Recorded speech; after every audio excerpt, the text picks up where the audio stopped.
Okay, it's going to be a review of AEW's Fight for the Fallen 2022. We get to see the return of the American Dragon, Bryan Danielson, in the main event. But yeah, Fight for the Fallen. It started off as a pay-per-view, and it's kind of become more of a charity event on Dynamite. This year, they actually partnered with Oceana, which is a nonprofit dedicated to defending marine life and oceans around the world. So, yeah, first match tonight, we had Jon Moxley taking on Roush for the AEW Interim Championship. Moxley hates being called the interim champion. But if you look at it from this standpoint, it's the first ever two-time AEW champion versus one of the very few two-time Ring of Honor champions. So I thought this was a cool matchup, especially Roush had a lot of momentum coming off of the victory at Death Before Dishonor. So yeah, I thought this was good. This is just another short but really intense and sweet title defense from Moxley.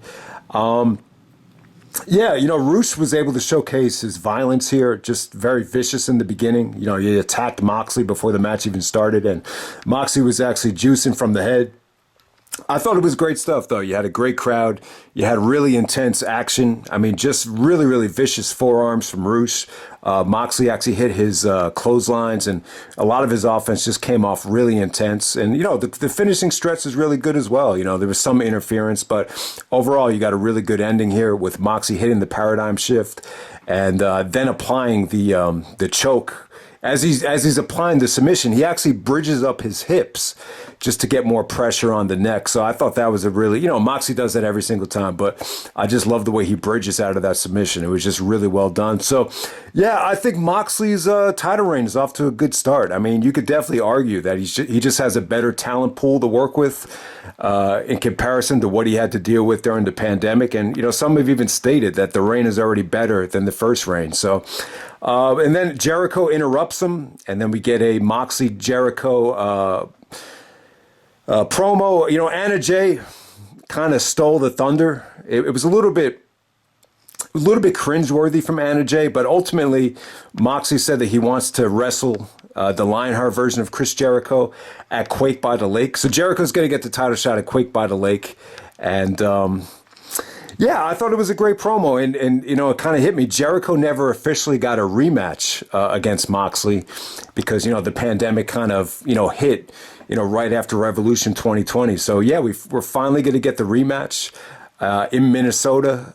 Moxley was saying that he wants the Lionheart version of Chris Jericho, not the Sports Entertainment Jericho. So I don't know. I don't really know if Jericho from ECW or Jericho from 1995 is the best version of Chris Jericho.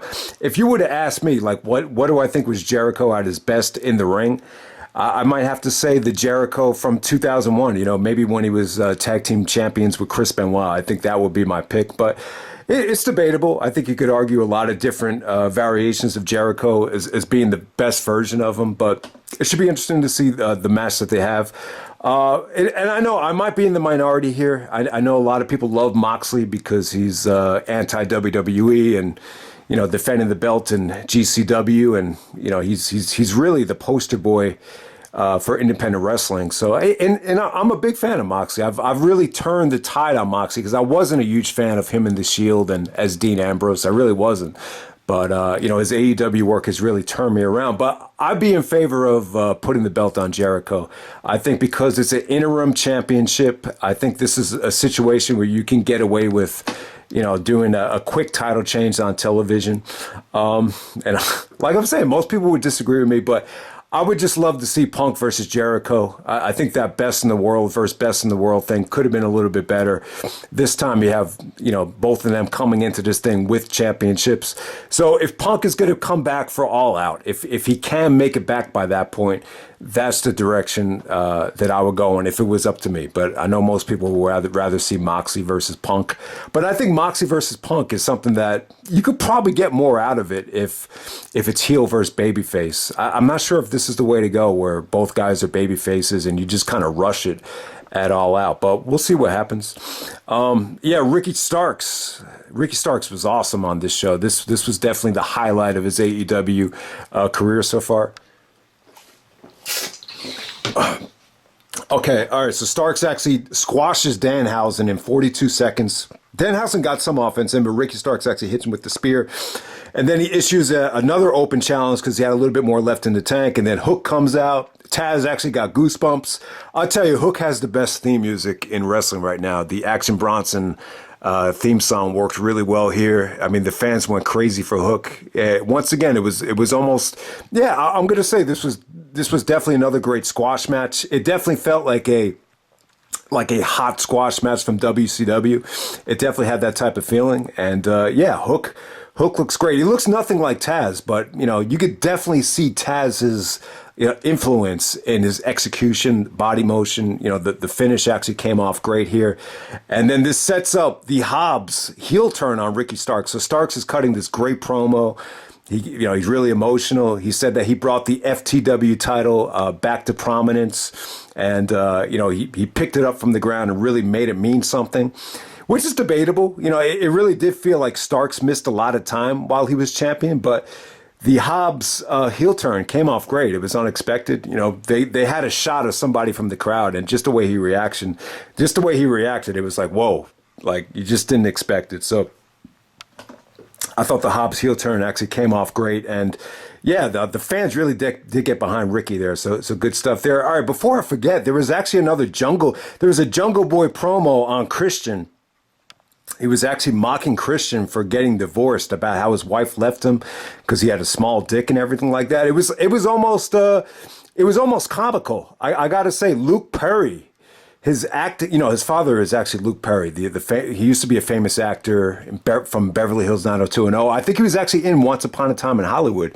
So you could definitely tell Jungle Boy has some really, really good mic skills, and he was able to really showcase it there. So yeah, definitely looking forward to Jungle Boy and Christian. Christian's getting nuclear heat once again. Even if he's not on the show, he's just cutting a promo backstage. The crowd just boos the crap out of him anytime he comes on the screen. All right, so from there, we get Sammy Guevara with Ty Conti taking on Dante Martin, coming out there with Sky Blue. So good to see Sky Blue again. She still has the same name, which is cool. Dante actually cuts a interview right before the match. And you know what? Dante Martin really reminds me. I know this comparison might sound really wacky, but he really reminds me of like Josh Hartnett. Just the way he delivers his lines and just the way he sounds. He sounds exactly like him. And I don't know why. I just get those type of vibes. I mean, Josh Hartnett, someone I would never envision being in pro wrestling, but you could argue that he was a good actor. So I don't know if that would help, Dante's cause to be compared with an actor like that. But yeah, I was impressed with this match. I mean, if you like, spotty action, you like guys doing stuff off of, lots of springboards. I mean, both Sammy and Dante, they utilize the ropes probably better than anyone. You just saw some beautiful, springboard moonsaults. Sammy actually counters the moonsault into a springboard ace crusher, and then he hits him with the variation of the go to sleep to get the victory there. Yeah, so I thought this was good action for the amount of time that it lasted. Obviously, Dante, was able to do his thing. And then him and Sammy have the heel beatdown. Sammy and Ty Conti have the heel beatdown on Dante Martin. So yeah, I thought it was really good stuff. Just a really nice high flying exhibition between two of the brightest stars in AEW. Next up, you have Swerve Strickland going up against Tony Nese and Mark Sterling in a handicap match right here. I really wasn't into this thing. This is more of a storyline match. Swerve actually did some devastating kicks to Tony Nese here. The double stomp onto the outside. It looked like Tony Nese almost broke his neck right there. And then Swerve hit another nasty kick to pin Mark Sterling. But after the match was over, Josh Woods actually beat down Keith Lee backstage. So yeah, I'm happy for Josh Woods. I think Chase felt the same way that I felt. We talked about this. I think other guys have even stated that, Woods definitely deserves to be in AEW. But the thing is, I mean, would you really expect to see him on an AEW pay-per-view in a big spot? He probably has a ways to go before he gets put in that position. But yeah, I definitely think he's good enough to be on the roster. I mean, he had a great showing during the Pure title tournament. He also had a really good match with Yuta as Supercard of Honor. So yeah, if Tony Nese is going to wrestle in AEW, you might as well just have Josh Woods in AEW as well. I definitely think it makes a lot of sense, especially putting him in this stable with Smart Mark Sterling. That's probably the way to go as well. So yeah, definitely sets up a tag match right there. Next up, we had Thunder Rosa actually taking on Miyu Yamashita for the AEW Women's Championship. All right, so I think the match that they had in Japan, what was it? What is this? JTPW or TJPW?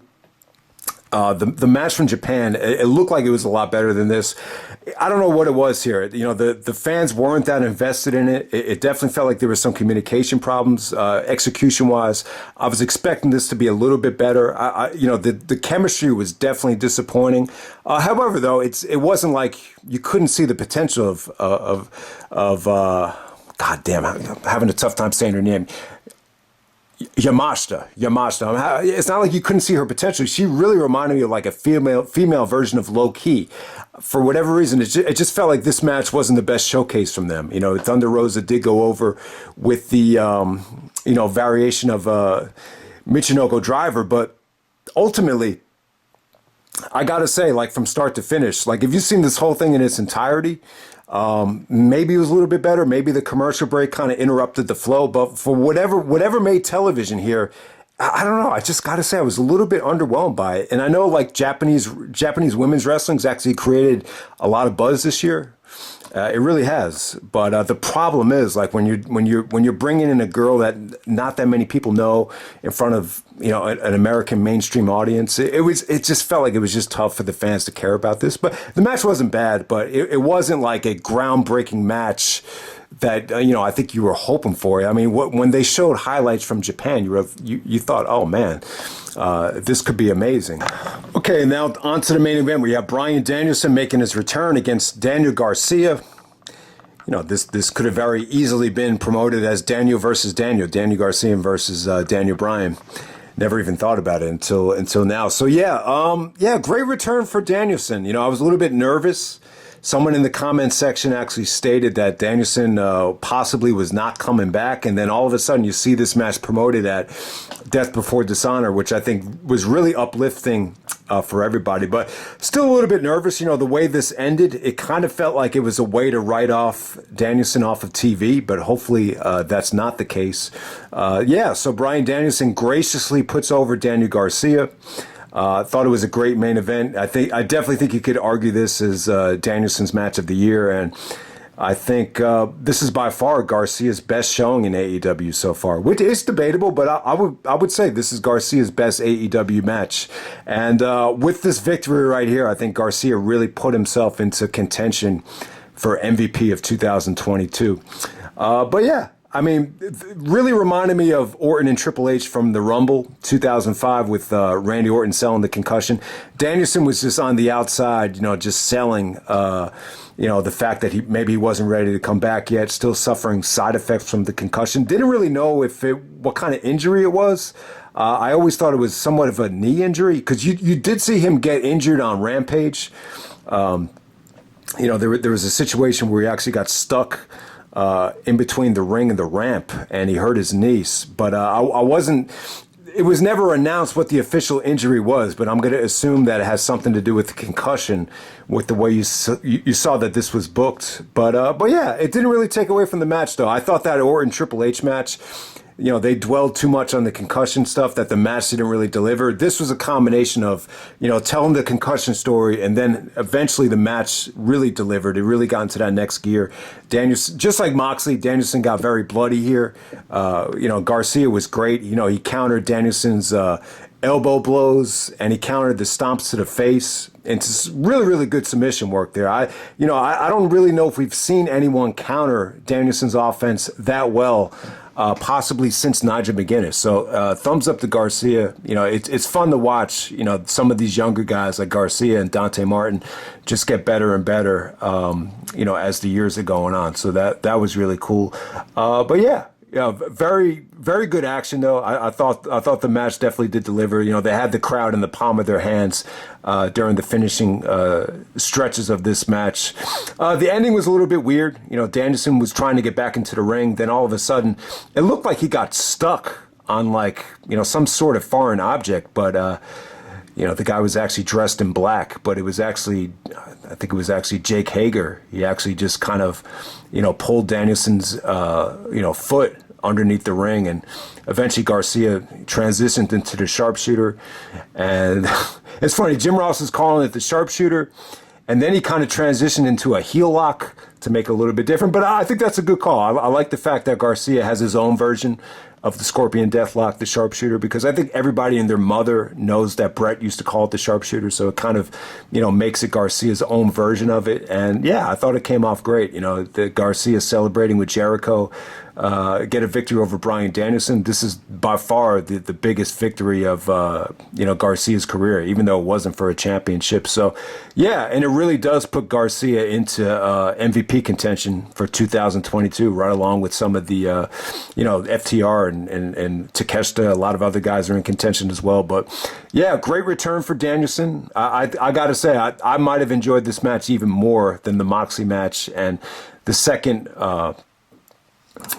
match against Hangman. I thought it was that good. So yeah, that was Fight for the Fallen. Really looked like they emptied the tank on Dynamite for Fight for the Fallen. The problem is when they do shows like Winter is Coming, Fyter Fest, Fight for the Fallen, they're gonna empty the tank for Dynamite. That a lot of times Rampage is going to feel like Sunday Night Heat, maybe AEW Dark, matches that weren't good enough to be on Dynamite. I just thought Rampage was a little bit weak. The highlight was actually a Claudio Wheeler Yuta promo with Jericho, where Jericho's going to have to beat Yuta to get the title shot. So that was probably the most memorable thing from Rampage. But overall, Rampage from a wrestling standpoint, I really didn't think it delivered. I'm not that big of a fan of Anna Jay. I think she's a little bit cringeworthy.